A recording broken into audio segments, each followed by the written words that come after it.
ഇന്നലെ ബാംഗ്ലൂരിലെ മാളിൽ നിന്ന് ഏകദേശം 80% ചാർജ് ചെയ്തു. അതിനുശേഷം നമ്മൾ ഇന്ന് നേരെ പോകുന്നത് നന്ദി ഹിൽസിലേക്കാണ് കേട്ടോ. ഇന്നലെ വൈകുന്നേരത്തെ ട്രാഫിക്കും ഇന്ന് രാവിലത്തെ ട്രാഫിക്കൊക്കെ കഴിഞ്ഞ് നന്ദി ഹിൽസിലെത്തി തിരിച്ചു വരുമ്പോൾ എത്ര കിട്ടുന്നുണ്ട് നോക്കാം. അങ്ങനെ ഞങ്ങൾ നന്ദി ഹിൽസിന്റെ എൻട്രൻസിലെത്തി. ഇതിനകത്ത് കയറിയപ്പോൾ ഇവിടെ ഒരു ചാർജിങ് സ്റ്റേഷൻ ഉണ്ട്. അങ്ങനെയാണെങ്കിൽ വണ്ടി ഇവിടെ ചാർജ് ചെയ്യാൻ കരുതി. പക്ഷേ ഈ ചാർജിങ് സ്റ്റേഷൻ വർക്കിംഗ് അല്ല. ഇപ്പോൾ ഏകദേശം 40% മുകളിൽ ചാർജ് ഉണ്ട് കേട്ടോ. അത്യാവശ്യം നല്ല വലിപ്പമുള്ള വണ്ടിയാണ് വിൻസർ, ഒപ്പം പുതിയ ഒരു ഡിസൈനും. എൻട്രൻസ് കയറി കഴിഞ്ഞാൽ കാണുന്ന കാഴ്ച ഇതാണ് കേട്ടോ. വലിയൊരു ഉദ്യാനം പോലെ തോന്നും. ഇതിനകത്തൂടെ നടന്ന് നമുക്ക് മുകളിൽ പോവാം. വണ്ടി പാർക്ക് ചെയ്യുന്നതിന് വേറെ സ്ഥലമുണ്ട്. വണ്ടി പാർക്ക് ചെയ്ത് ടിക്കറ്റ് എടുത്തിട്ട് വന്നു. ഇതിലേക്കൂടെ വേണം നമുക്ക് ഇനി അകത്തോട്ട് കയറി പോകാൻ. ഇവിടെ ചെറിയൊരു എൻട്രൻസ് ഉണ്ട്. പഴയ കാലത്തെ പീരങ്കിയൊക്കെ എടുത്ത് വെച്ചിട്ടുണ്ട്. ഇവിടെ നിന്ന് നേരെ നടന്ന് നമുക്ക് അകത്തോട്ട് പോകണം. ഇതിലൂടെ കയറി നേരെ അകത്തിറങ്ങുമ്പോൾ കാണുന്ന കാഴ്ച വേറൊരു ലോകമാണ് കേട്ടോ. നന്നായിട്ട് കോട ഇറങ്ങുന്നുണ്ട്. വളരെ മനോഹരമായിട്ട് ലാൻഡ്സ്കേപ്പ് ചെയ്തിട്ടുണ്ട്. ഒപ്പം പഴയ കാലത്തെ ചില നിർമ്മിതികളും. ഇവിടെ ചെറിയൊരു വീടുണ്ട്. ഇവിടെ നിന്നെല്ലാം ഒരുപാട് പേര് ഫോട്ടോസൊക്കെ എടുക്കുന്നുണ്ട് കേട്ടോ. പക്ഷെ ഇവിടുത്തെ മെയിൻ അട്രാക്ഷൻ ഈ വീടാണ്. ഈ വീട് ടിപ്പു സുൽത്താൻ നിർമ്മിച്ചതാണ്. ചില പ്രത്യേക സമയങ്ങളിൽ മാത്രം വന്ന് താമസിക്കാനായി ടിപ്പു സുൽത്താന് വേണ്ടി നിർമ്മിച്ച ഒരു വീട്. ഇതിനകത്ത് കയറി നമുക്ക് കാണാൻ പറ്റത്തില്ല. വളരെ മനോഹരമായ ഒരു വീട്. ഈ വീടിൻ്റെ മുകളിലെ വരാന്തയിലൂടെ ഇതുപോലെ നടക്കാനേ പറ്റത്തുള്ളൂ. 2-3 റൂമുണ്ട്. അതെല്ലാം പൂട്ടിയിട്ടിരിക്കുകയാണ്. കുറച്ചു ഭാഗത്ത് മാത്രമാണ് നമുക്ക് ആക്സസ് ഉള്ളത്. ഇതിനകത്തൂടെ ഇങ്ങനെ നടക്കുമ്പോൾ ഒരു പ്രത്യേക ഒരു ഫീലാണ്. മുകൾ ഭാഗം തടിയും മറ്റും കൊണ്ടാണ് നിർമ്മിച്ചിരിക്കുന്നത് കേട്ടോ. ടിപ്പു സുൽത്താൻ്റെ ഈ വീട്ടിൽ നിന്ന് ഇറങ്ങിയിട്ട് പിന്നെ നടന്ന് നേരെ സ്റ്റെപ്പ് കയറി മുകളിലോട്ട് പോകണം. അങ്ങനെ സ്റ്റെപ്പ് കയറി മുകളിലെത്തുമ്പോൾ കാണുന്ന കാഴ്ച എന്താണെന്നറിയോ? ഇവിടെ വലിയൊരു കുളമുണ്ട്. ഈ കുളത്തിന് ഒരുപാട് പ്രത്യേകതകളുണ്ട്. ഒരുപാട് പടവുകളുള്ള വലിയൊരു കുളം. പുരാതനമായ ഗംഗാ രാജവംശകാലത്ത് നിർമ്മിച്ചതാണ് ഈ നന്ദി ഹിൽസ് എന്ന ഹിൽ സ്റ്റേഷൻ. അന്ന് നിർമ്മിച്ചതാണ് ഈ കുളവും. ഈ കുളവും പരിസരമൊക്കെ വളരെ വൃത്തിയായി സൂക്ഷിക്കുന്നുണ്ട്. മനോഹരമായ പടവുകളുള്ള വിശാലമായ ഒരു കുളം. അതൊക്കെ കണ്ടിട്ട് കുറച്ച് മുന്നിലോട്ട് വന്നു. നല്ല തണുപ്പുണ്ട്.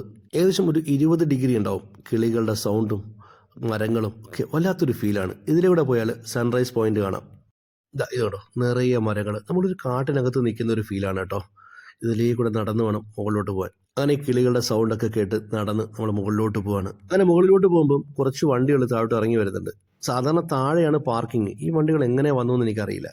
ഇതിലേക്കൂടെ പോയി ട്രിപ്പ് ഡ്രോപ്പും അരകാവതി റിവറിൻ്റെ ഒറിജിനലും കാണാം. അങ്ങനെ നമ്മൾ നേരെ നടന്ന് താഴോട്ട് പോവാണ്.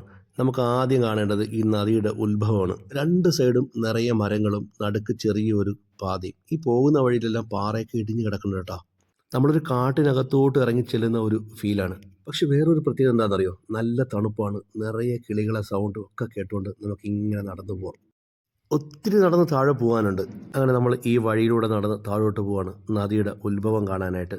അങ്ങനെ നമ്മൾ നടന്ന് താഴോട്ട് കുറച്ച് ഇറങ്ങി വന്നപ്പോൾ ഇവിടെ ഒരു ബോർഡ് വെച്ചിട്ടുണ്ട്. അപ്പുറത്താണ് ഈ നദിയുടെ ഉത്ഭവം. അങ്ങനെ വീണ്ടും നമ്മൾ നടന്ന് താഴോട്ട് ഇറങ്ങി കേട്ടോ. ഇതാണ് അരകാവതി നദി ഉത്ഭവിക്കുന്നത് ഇവിടെ നിന്നാണെന്നാണ് പറയുന്നത്. ചെറിയൊരു വെള്ളക്കെട്ട് കണക്കാണ് കിടക്കുന്നത് കേട്ടോ.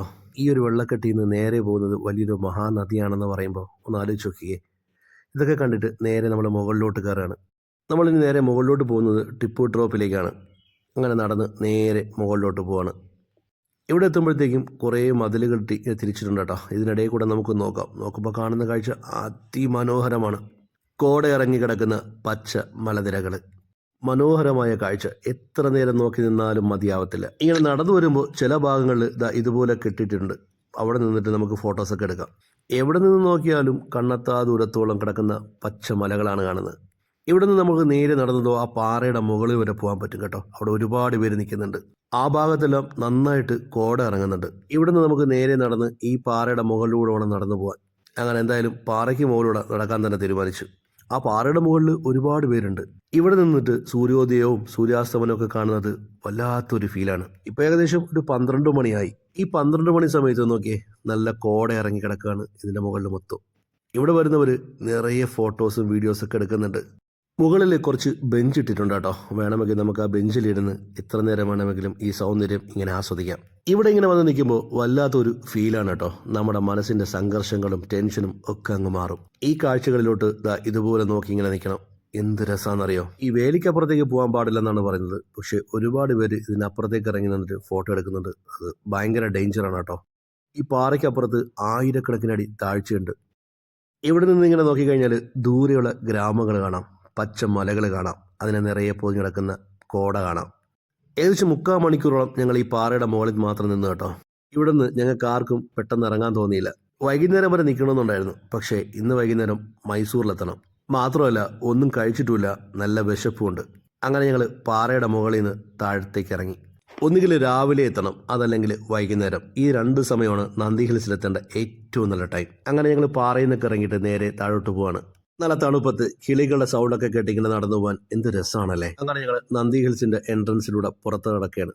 രാവിലെ വരികയാണെങ്കിൽ ഒരു ഉച്ചയോട് കൂടിയിട്ട് എല്ലാം കണ്ട് നമുക്ക് പുറത്തിറങ്ങാം. ഇനി നമ്മൾ പാർക്കിങ്ങിൽ പോയി വണ്ടി എടുക്കണം ഇവിടുന്ന് നേരെ താഴേക്ക്. ഇപ്പോൾ സമയം ഏകദേശം 1:30 മണിയായി. നല്ല വിശപ്പായിട്ടുണ്ട്. ഇനി നമുക്ക് നേരെ ഭക്ഷണം കഴിക്കണം. ചുരം ഇറങ്ങി താഴെ പോയിട്ട് ഭക്ഷണം കഴിക്കാന്നുള്ള തീരുമാനം.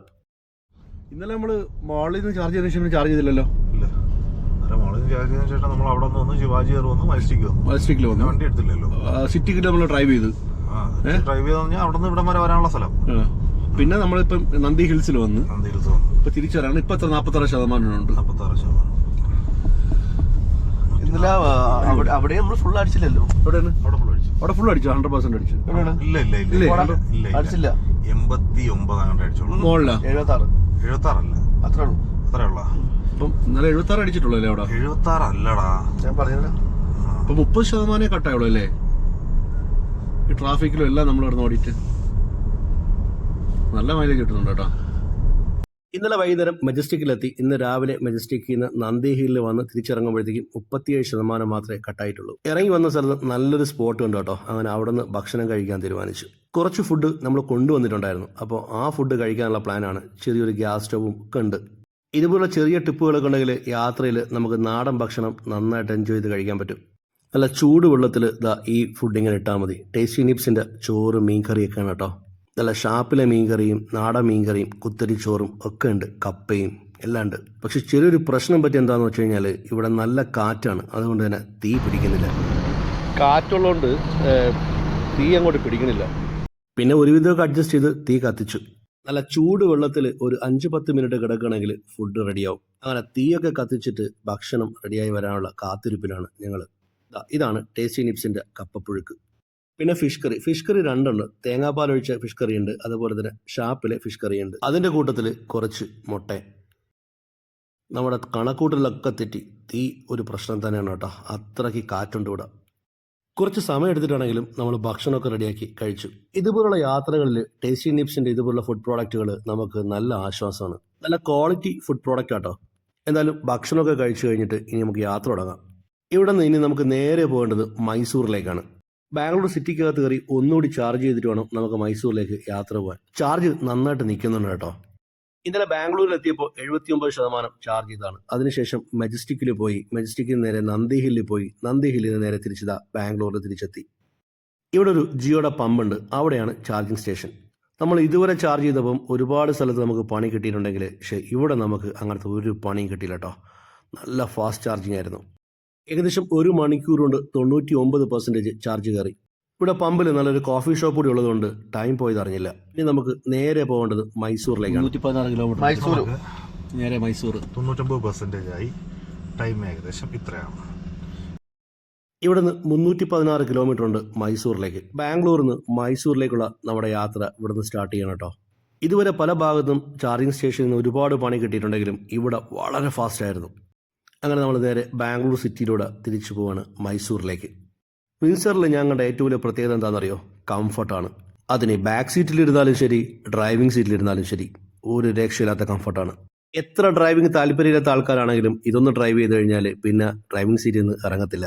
കഴിഞ്ഞ 2 ദിവസത്തെ യാത്രയിൽ ഞങ്ങൾക്ക് മനസ്സിലായ മറ്റൊരു കാര്യം എന്താണെന്ന് പറഞ്ഞു കഴിഞ്ഞാൽ സിറ്റി ഡ്രൈവിൽ ചാർജ് നന്നായിട്ട് സേവ് ആവുന്നുണ്ട്.